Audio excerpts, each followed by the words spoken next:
galera, bom dia, boa tarde, boa noite, boa madrugada. Meu nome é Sidney Martins, professor de língua portuguesa aqui do LAC Concursos, o maior site de videoaulas do Brasil, quiçá das Américas. Então, meu companheiro, venha comigo, vamos parar de enrolação e vamos direto ao ponto. Hoje nós vamos falar sobre o parágrafo da conclusão. Então, nós já trabalhamos a introdução, o desenvolvimento e agora a gente vai partir para a conclusão. Depois a gente dá uma analisada em coesão e coerência para que você possa utilizar isso dentro do seu texto. É óbvio que a gente vai aqui construindo o conhecimento e o objetivo, que é a sua produção textual, depende muito de você. Não adianta nada você fazer o módulo aqui online ou até mesmo um módulo presencial comigo ou com outro professor se você não produzir, se você não praticar. Eu tenho alguns alunos que têm um trava, né? Que eles, na verdade, têm aquela vergonha de fazer o texto e mostrar para o professor. E o que isso faz? Isso faz com que este aluno, simplesmente no dia da prova, não consiga produzir um bom texto. Porque você gira em torno de um universo de linhas. Você está ali, normalmente dentro de 20 a 30 linhas. Se você não tem o hábito de produzir, o que vai acontecer? No dia você não vai conseguir atingir o limite mínimo de linhas. Então você tem de produzir, tem de praticar. Não adianta se apenas assistir a aula ou então apenas estudar num livro, num manual de redação e não produzir, não vai funcionar. Tem que ter a teoria, mas tem que ter a prática também, tá? Então hoje a gente vai trabalhar como nós, qualquer pessoa, eu, você, qualquer um, como uma pessoa é capaz de produzir uma estrutura de conclusão diante dos métodos de raciocínio e também as duas conclusões essenciais que você pode utilizar num texto dissertativo, que são a conclusão resumo, muito mais comum, e a conclusão proposta, para quem já está arrebentando aí na produção textual, tá? Então vamos lá, qualquer dúvida que surja, você entra em contato comigo e a gente tenta explaná-la aí nas mídias sociais, ok? Então vamos lá, acompanha aqui comigo, ó. O parágrafo de conclusão. O parágrafo de conclusão tem como funções retomar de forma resumida o conteúdo do texto e acrescentar um fechamento a ele. E aí, ó, essa estrutura da retomada é muito importante. Eu frisei isso no parágrafo de introdução, frisei isso no parágrafo de argumentação e vou mais uma vez frisar no parágrafo de conclusão. Nós aprendemos que a estrutura que nós vamos desenvolver é uma estrutura em prosa, ou seja, uma estrutura linear que possui início, meio e fim, que a gente chama de introdução, desenvolvimento e conclusão. Aí o que nós vimos? Que o parágrafo de introdução é o cartão de visita e a conclusão é a retomada, mas que tudo depende lá da introdução, que a gente coloca o tópico frasal e apresenta argumentos. Detalhe, os argumentos apresentados definem exatamente quantos parágrafos nós teremos dentro do texto. Porque se eu apresentar um parágrafo de argumento, eu terei um parágrafo de desenvolvimento. Se eu apresentar 2 argumentos, eu terei 2 parágrafos de desenvolvimento. Se eu apresentar 3 argumentos, eu terei 3 parágrafos de desenvolvimento. Então, normalmente eu peço ao meu aluno para produzir uma redação de 4 parágrafos. Eu peço que eles apresentem 2 argumentos e desenvolvam em 2 parágrafos de desenvolvimento. Aí, desenvolvimento do argumento 1 e desenvolvimento do argumento 2, para poder facilitar a questão do tempo. E aí depois ele vai e aprofunda o tema. E como eu mostrei a vocês, esse aprofundamento do tema depende única e exclusivamente do aluno. É o aluno que vai sim correr atrás de mais conhecimento, vai ler jornal, revista, vai buscar para que a nota dele passe de um 6 ou 7 para um 8, para um 9, para um 10. Agora, muito importante, como eu disse a vocês aí agora no nosso material, é a retomada da introdução, mais a síntese do tema. Agora, a conclusão, ela se define exatamente pela questão da retomada. Por quê? Porque o que eu apresentar aqui na introdução eu tenho que apresentar aqui na conclusão. Se aqui em cima eu falo de violência, aqui embaixo eu falo de violência. Se aqui em cima eu falo de educação, aqui embaixo eu falo de educação. Se aqui em cima eu falo de política, aqui embaixo eu falo de política. Se aqui em cima eu falo de pena de morte, aqui embaixo eu falo de pena de morte. Se aqui em cima eu falo de aborto, aqui embaixo eu falo de aborto. Porque, na verdade, isso vai mostrar que o nosso texto vai ficar extremamente o quê? Cíclico. E dessa forma, você vai acabar não fugindo ao tema. Porque se você foge ao tema, a tendência é a nota ser 0. Aqui o que pode acontecer é ter uma breve fuga. Você não vai fugir de forma exagerada, de jeito nenhum. Porque na hora que a gente faz essa estrutura com essa possibilidade aqui de texto cíclico, isso faz com que qualquer candidato evite a fuga ao tema. Então a gente vai sempre trabalhar assim, ok? Então vamos lá, vamos voltar aqui.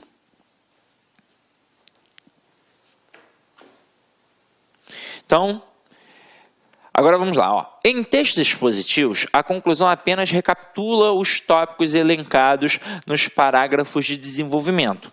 Em textos argumentativos, a conclusão arremata a tese defendida ao longo da redação, a fim de convencer o leitor como resultado lógico de tudo que foi dito. Ou seja,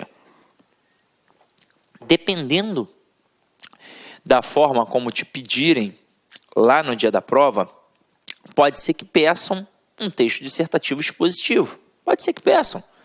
Agora, normalmente, eles pedem um texto dissertativo argumentativo.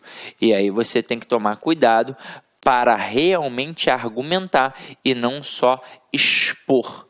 E esse é um trabalho que a gente tem de praticar para poder entender legal, ok? Então acompanhe aqui comigo como é que a gente vai trabalhar essas perspectivas de conclusão. Não se devem acrescentar argumentos na conclusão. Eu não posso fazer isso. Afinal de contas, se eu faço isso, eu ainda não terminei a minha redação. O meu último parágrafo, obrigatoriamente, é o parágrafo de conclusão. Se eu ainda tenho argumento para acrescentar, eu tenho de fazer isso no desenvolvimento. E detalhe, de forma coerente com aquilo que eu apresentei lá na introdução. Não pode surgir um argumento novo assim do nada. Aí vai ficar, sem concatenação. Em textos argumentativos, o fechamento de parágrafo, do parágrafo de conclusão, pode conter uma frase de efeito. Ou seja, para dar aquela chamada legal. Aí tudo bem. O parágrafo de conclusão pode ser introduzido por um conectivo como, portanto, então, desse modo. Pode ser não, ele deve. Agora, não precisa obrigatoriamente começar o parágrafo com ele. Você pode colocar uma frase efeito, por exemplo, depois colocar esse conectivo conclusivo e acabar ali fazendo a retomada da introdução. Agora, o ideal para quem ainda não tem muita prática não é inventar, é já de cara colocar o elemento conclusivo. E essas estruturas conclusivas, se você começa com elas, você demonstra que elas estão sendo deslocadas. Então você tem que colocar uma vírgula obrigatoriamente. Então portanto, vírgula, dessa forma, vírgula, então, vírgula, logo, vírgula, por isso, vírgula, em vista dos argumentos mencionados, vírgula, diante do exposto, vírgula, e por aí vai, ok? Agora, do ponto de vista lógico, uma conclusão é sempre inferida a partir de premissas, os argumentos, no caso do texto argumentativo. O modo como os argumentos são encadeados define a conclusão a que o texto vai chegar, segundo o método de raciocínio empregado. E aí é o seguinte, vocês vão perceber que essas premissas, para que a gente possa chegar a uma conclusão, elas precisam ser sempre verdadeiras. Porque se tiver alguma coisa errada ali, nós produziremos uma falácia, que é uma mentira que parece verdade, mas dentro da sua redação da prova é um erro muito grande. Então tem que tomar um cuidado hercúleo. Então se liga só. Como eu disse a vocês outrora, nós temos duas formas lógicas de raciocínio lógico. São a indução e a dedução. Primeiro a gente vai trabalhar a indução. O que é isso? Então acompanha aqui comigo. Ó. No método indutivo, partimos de evidências particulares para formular uma conclusão mais geral. Então, observem. Anteontem, comi uma laranja verde azeda. Ontem, comi outra laranja verde azeda. Hoje, comi mais uma laranja verde azeda. Logo, todas as laranjas verdes são azedas. Então, a gente observa coisas particulares para que possamos chegar numa conclusão mais geral. Afinal de contas, se toda laranja verde que eu comi até hoje é azeda, logo, todas as laranjas verdes são azedas. Essa é uma conclusão extremamente aceitável e chegamos através da indução. Agora, observa como a gente trabalha isso dentro de um texto, realmente de forma cursiva, num texto em prosa. Acompanha aqui comigo, ó. Os Estados Unidos vêm aplicando a pena de morte há anos, sem obter redução significativa na taxa de crimes hediondos. Países árabes aplicam a lei marcial e isso não tem trazido efeitos relevantes no combate à criminalidade. Pesquisas mostram, pois, que a pena de morte não é uma solução eficaz em nenhum país do globo, de modo que não deveria também ser adotada no Brasil. Então, se liga só nisso. Aqui, tudo que está em vermelhinho é a conclusão dentro de um parágrafo. Dentro de um parágrafo. Até mesmo porque a conclusão, ela não é só o último parágrafo do nosso texto. Ela serve também para ser utilizada dentro de cada parágrafo. Os parágrafos, qualquer parágrafo, ele pode apresentar uma introdução, um desenvolvimento e uma conclusão normalmente. Agora, aqui, vocês observaram que nós apresentamos particularidades para chegar a uma conclusão mais geral. Então, ó, se nos Estados Unidos a pena de morte não mostra uma redução significativa de crimes hediondos, se nos países árabes a lei marcial, ou seja, a pena de morte, também não tem trazido efeitos relevantes, logo, aqui no Brasil, ela também não deve ser adotada. É assim que funciona. Então, aqui, eu dividi para que vocês possam acompanhar em casa sozinhos os casos específicos, a conclusão generalizante e a tese formulada a partir da conclusão. Então, aqui, ó, casos específicos. Os Estados Unidos aplicam a pena de morte, mas sem grande sucesso no combate ao crime. Países árabes aplicam a pena de morte, mas sem grande sucesso no combate ao crime. Ou seja, eu apresentei 2 casos específicos. Aí a conclusão generalizante. A pena de morte não é uma solução eficaz em nenhum país do globo. Em nenhum. Essa é a conclusão generalizante. Agora, qual é a tese formulada a partir desta conclusão? Que o Brasil não deve adotar a pena de morte. E aí ficou fácil de entendermos, não é? Agora, a gente tem que tomar cuidado, porque eu disse a vocês, e já trabalhei isso com vocês com certeza em outro momento, e se não trabalhei é porque são tantas turmas, né? Esse método de raciocínio, ele pode implicar um defeito, que é exatamente a falácia. É uma generalização que pode prejudicar o seu texto. Então, acompanha aqui comigo, ó. Observação, a indução pode levar a uma falsa generalização. Isso é uma falsa generalização, é o que a gente chama de falácia, que é um falso argumento, ou seja, é uma mentira, é um erro. Então aqui, ó, anteontem vi um político corrupto, ontem vi outro político corrupto, hoje vi mais um político corrupto, logo, todos os políticos são corruptos. Aí você vai falar, ué, tá certo, mas não está certo. É óbvio que a gente hoje em dia, nessa situação em que passamos aqui no país, a gente pensa, porra, isso é uma verdade absoluta, mas não é, né, gente? Assim como não é verdade absoluta que todos os policiais também são truculentos, isso não é uma verdade. Isso a gente pode até dizer que a maioria, que grande parte, mas não que todos. Tem que tomar muito cuidado como a gente constrói o nosso texto, ok? Então vamos lá. Visto a indução, agora nós vamos ver a dedução. Então acompanhe aí comigo, ó. No método dedutivo, partimos de uma certeza genérica para concluir algo relativo a um caso particular. Exemplo, estrutura do silogismo, porque na verdade a dedução é um silogismo.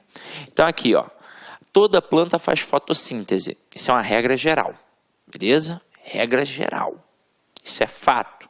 E detalhe, para que nós pudéssemos chegar a esta regra geral, que é uma premissa aqui da dedução, uma premissa aqui do silogismo, isso foi feito através da indução. Porque para que nós pudéssemos ser capazes de dizer que toda planta faz fotossíntese, alguns cientistas, antes desta conclusão, fizeram análise, estudos e estudos para que pudessem comprovar isso daqui. Beleza? Então vamos lá. Isso é algo geral. As samambaias são plantas. Isso é um caso mais específico. Agora, a gente vai chegar a uma conclusão diante disso. Logo, as samambaias fazem fotossíntese, o que é uma verdade absoluta.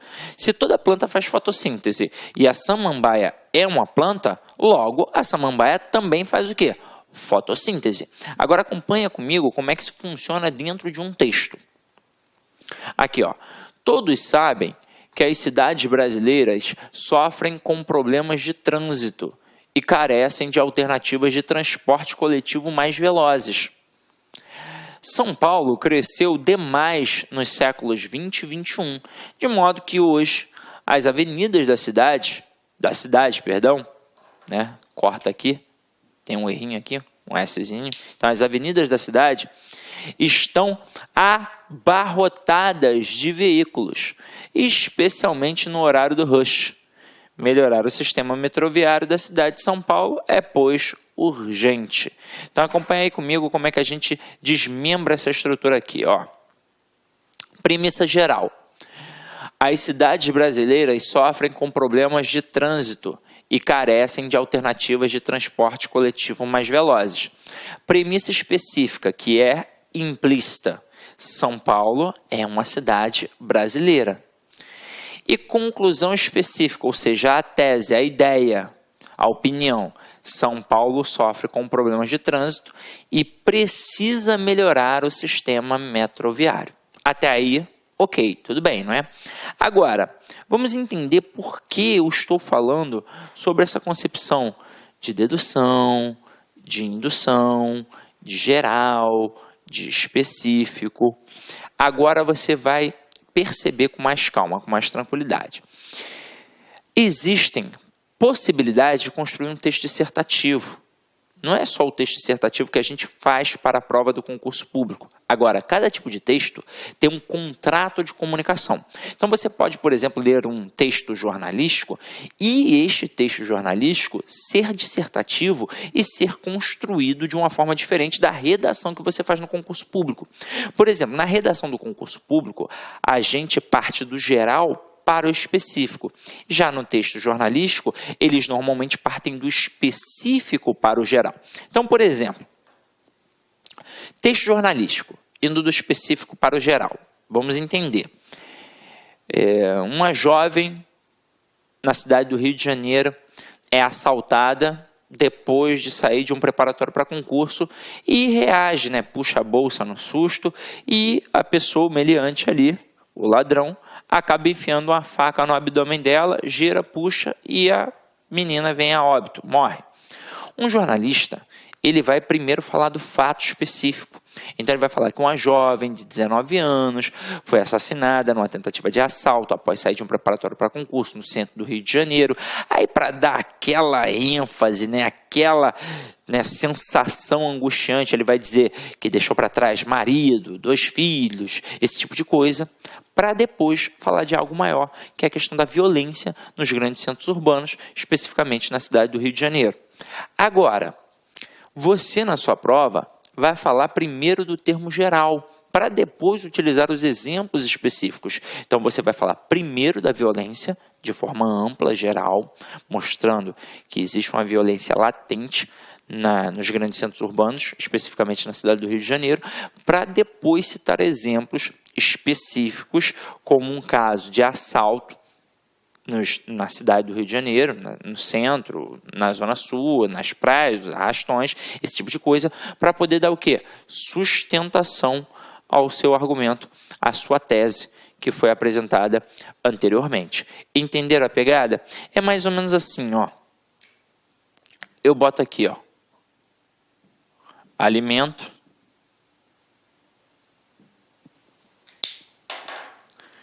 Legume.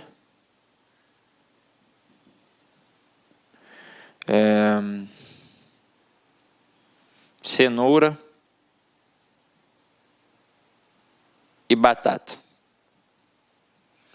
Esse texto aqui, ele parte do geral para o específico. E é assim que você deve fazer na sua prova. A ideia central lá em cima e a gente vai trabalhando, especificando para poder dar força, para poder dar corpo. Detalhe, não esquecendo de no último parágrafo fazer sempre a retomada, ok? Agora, o que eu vou mostrar a vocês? Eu vou mostrar algo que vai dar mais corpo para que você possa em casa estudar com tranquilidade. Então eu vou mostrar como a gente constrói uma conclusão resumo e como também é possível construir uma conclusão proposta. E para isso eu trouxe textos para que a gente possa analisar e observar na prática como é que funciona. Peguei textos excelentes de alunos no curso presencial, porque no curso presencial a gente tem muito mais tempo, então a gente trabalha assim, e trouxe para vocês aqui no curso online, ok? Então vamos lá, ó. A conclusão no texto dissertativo. Conclusão proposta. Esse tipo de conclusão aponta soluções para o problema tratado, ou seja, procura saídas e medidas que possam ser tomadas. Em suma, é uma conclusão que aponta para o futuro, concluindo com uma sugestão em resposta ao problema discutido. Normalmente, as redações de concursos públicos que trabalham em cima dos ideais das atualidades, ou seja, das concepções, das atualidades mesmo que estão acontecendo, e aí vale muito a pena, por exemplo, assistir a aula do Alex Mendes, nosso professor de atualidades, você vai perceber que são problemas sociais. E aí você vai reparar que normalmente quando você lá na introdução começa a construir seu texto, o seu tópico frasal é uma consequência e as causas estão nos argumentos, ou seja, você tem causa e consequência já ali. E aí na conclusão, o que você vai fazer, se for uma conclusão proposta, você vai apresentar saídas e medidas para aquelas causas, que são as causas do problema que a gente está trabalhando ali no nosso tópico frasal, ok? Então acompanha aqui comigo, ó. Peguei 2 temas sensacionais que podem aparecer aí na sua prova. A lei do trânsito. Então vamos lá. Em que pese uma ligeira melhoria ao longo dos últimos anos, o trânsito brasileiro ainda é um dos mais mortíferos do mundo. Acidentes automobilísticos tiram a vida de uma legião estimada entre 30 mil e 50 mil pessoas por ano. Dezenas de milhares vivem com sequelas. O panorama é sombrio, mas não é tão difícil de equacionar. A lei que permitiria obter expressivas melhoras está em vigor, falta apenas aplicá-la. Boa parte dos acidentes são provocados por uma minoria de maus motoristas, que em outro país provavelmente já teriam tido seu direito de conduzir suspenso. No Brasil, porém, eles seguem dirigindo.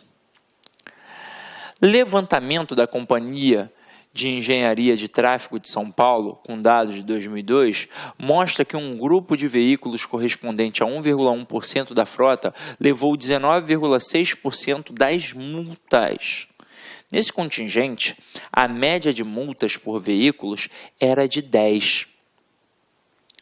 A grande maioria dos motoristas paulistanos não é apanhada em infrações. 72,8% dos carros não foram multados em 2002 e 16,5% foram flagrados em apenas uma infração. Esses dois grupos somam quase 90% dos veículos em circulação. É claro que não ser apanhado em infrações não é garantia de que o motorista não as tenha cometido. Segundo estudo da Universidade Anhembi-Morumbi, de cada 10.000 situações de ultrapassagem no sinal vermelho e parada sobre a faixa de pedestres, por exemplo, apenas uma é flagrada por fiscais ou por equipamentos eletrônicos e se converte em multa. A baixa eficiência da erroneamente chamada indústria da multa apenas reforça a irresponsabilidade dos que são frequentemente apanhados cometendo infrações. Aí é que é interessante, porque o argumento que foi utilizado aqui para poder levantar indústria da multa é porque muita gente fala sobre essa situação em que as multas viraram uma indústria para poder fazer dinheiro. E aqui no argumento apresentado, acaba mostrando que, na verdade, muitos motoristas acabam nem sendo pegos nessas situações. Ou seja, a situação do trânsito ainda é muito pior do que aquela apresentada pelos registros das multas e pelas estatísticas que tem através dos dados dos veículos aí que trabalham com isso, como, por exemplo, o Detran. Beleza? Agora, continuando. Agora, a gente vai para o parágrafo de conclusão. Obrigatoriamente, teu último parágrafo é o de conclusão. Então, aqui, ó. Logo, então já começa com um elemento conclusivo, vírgula, que é obrigatória. Então, logo, o trânsito ainda é fator preocupante no país. Então, aqui a gente já começa com a frase de efeito, que eu falei a você. A gente pode colocar. Então, ó. Logo, o trânsito ainda é fator preocupante no país. Isso é um efeito. Dessa forma, o caminho, lembrando que é uma conclusão proposta.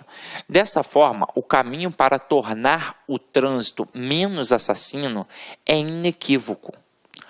Por um fim à impunidade, ampliando a fiscalização e caçando a habilitação dos maus motoristas contumazes. Contumazes é a questão do hábito, a rotina, ou seja, são motoristas ruins, mas são incidentes, Beleza. Agora é uma dica que eu vou dar bacana. Eu peguei a redação completa de um aluno meu do curso presencial. E esse termo aqui, contumazes, é bacana.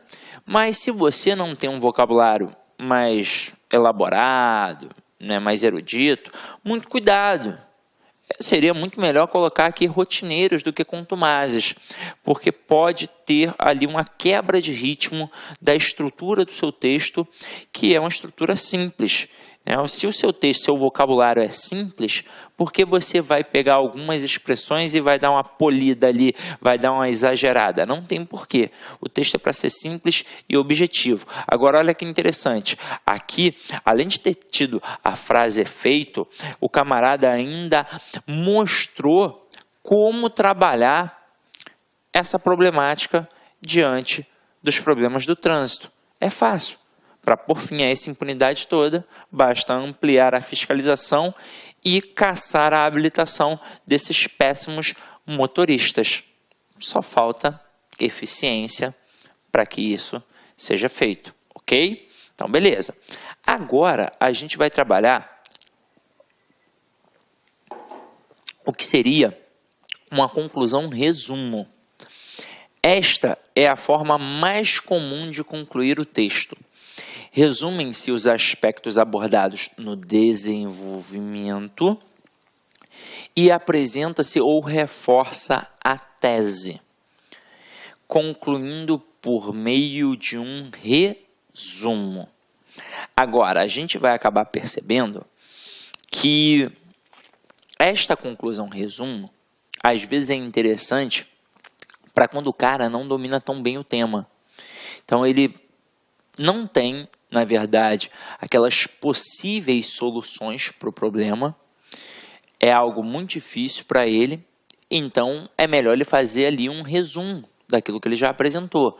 Agora, se ele já tem base para poder apresentar as propostas, pô, muito melhor logo apresentar as propostas. Agora, por que eu boto aqui que é mais comum? Porque é muito mais comum um camarada, quando vai fazer uma prova, ser pego de surpresa, às vezes não domina tão bem o tema. Então, mesmo assim, a gente vai cair para dentro aqui para que você possa entender e possa utilizar no dia da sua prova, de acordo com o seu conhecimento, de acordo com a sua vontade, ok? Então, vamos lá, aqui, ó.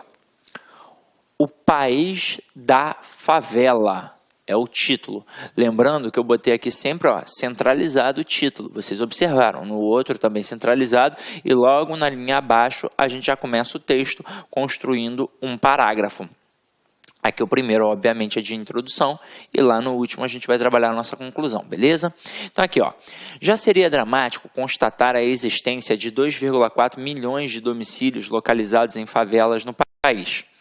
O número supera, por exemplo, o total de residências da segunda maior cidade brasileira, o Rio de Janeiro. A situação, no entanto, é mais grave segundo resultados da pesquisa de informações básicas municipais divulgada pelo IBGE. Com dados de 2001, 23% das prefeituras brasileiras declaram a existência de favelas, mocambos, palafitas ou assemelhados em seus municípios. No entanto, apenas 13% possuem cadastros dessas moradias. O total de favelas contabilizadas é de 16.433.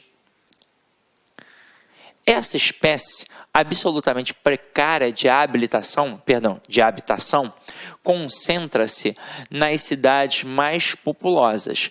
Segundo o Instituto, 70% desses domicílios estão localizados nos 32 maiores municípios do país, aqueles com mais de 500 mil habitantes.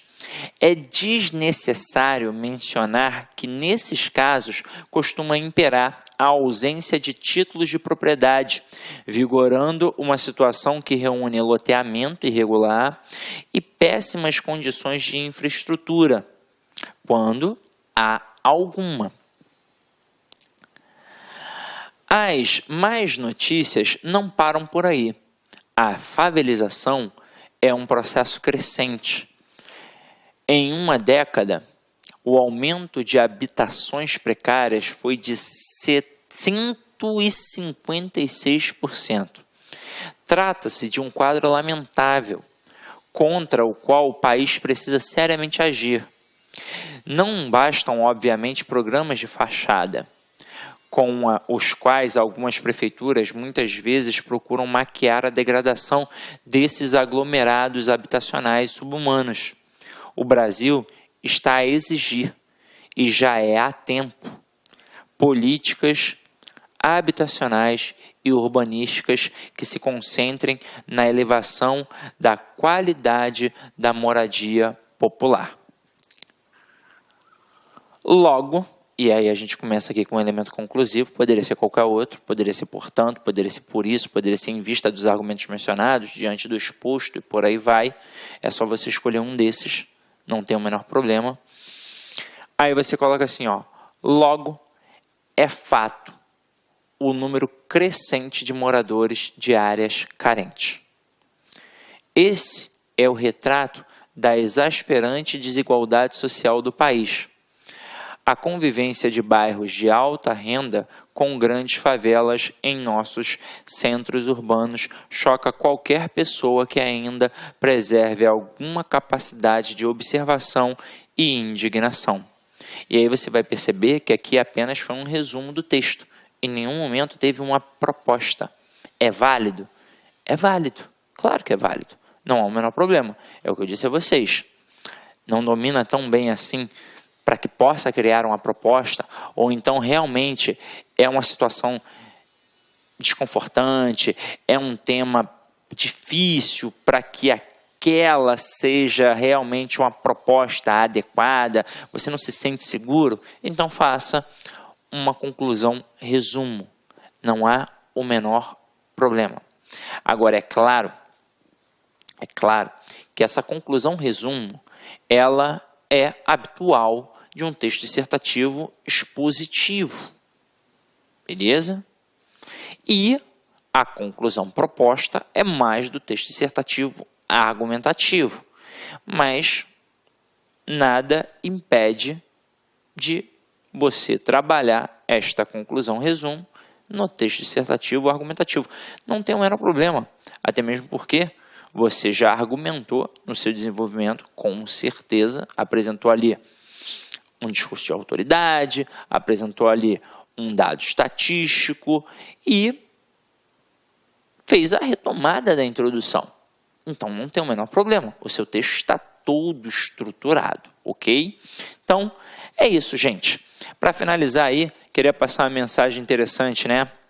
Lute com determinação, abrace a vida com paixão, perca com classe e vença com ousadia, porque o mundo pertence a quem se atreve e a vida é muito para ser insignificante. Charles Chaplin. Galera, eu sei, e infelizmente a gente não está cara a cara, eu sei que a jornada do concurso público é uma jornada difícil. Afinal de contas, a vida em si já é difícil. Você tem diversas coisas para fazer, você tem marido, você tem esposa, você tem filho, você tem trabalho, tem patrão, tem já uma rotina de vida às vezes pesada. É difícil se organizar para poder estudar, e aí você cria expectativas, e quando você cria muitas expectativas, acaba se decepcionando. Então, uma coisa tem que ser muito certa na sua cabeça. Primeiro, você tem que ter uma organização, e tem que estudar, sim, todos os dias. Todos os dias. Depende muito mais de você do que de um cursinho presencial ou online. Sendo muito otimista, nós atingimos 20% ou 30% da aquisição do teu conhecimento. Os outros 70%, 80% dependem exatamente de vocês. Então, tem que se organizar e tem que estudar. E outra coisa, entender que cada prova é uma etapa que vai trazer uma construção de conhecimento, que vai, na verdade, trazer maturidade. Você não faz a prova para passar, você faz a prova até passar. Essa é a verdade. Uma hora a tua estrela vai brilhar. Não pode esmorecer e na primeira prova, não passei, é muito difícil, não sei o quê. Isso não pode fazer. Você tem que continuar estudando, porque uma hora você vai ficar sinistro, vai ficar muito fera e aí você vai passar. Pode até não ser o grande concurso que você almeja, mas você vai passar em outro. Isso vai te dar, de certa forma, uma segurança para que você continue ainda estudando e conquiste o teu objetivo principal, que de repente ainda não foi atingido, ok? Mas uma hora você vai conquistar. Basta ter organização e persistência. Concurso público é para obstinados, é para o chato, tem que ser chato, tem que estudar, tem que cair para dentro, tem que continuar tentando, ok? Tranquilo? Então é isso, meu companheiro. Espero ter contribuído significativamente para a aquisição do teu conhecimento. Ide em paz e que o Senhor sempre, sempre, sempre vos acompanhe. Clique lá.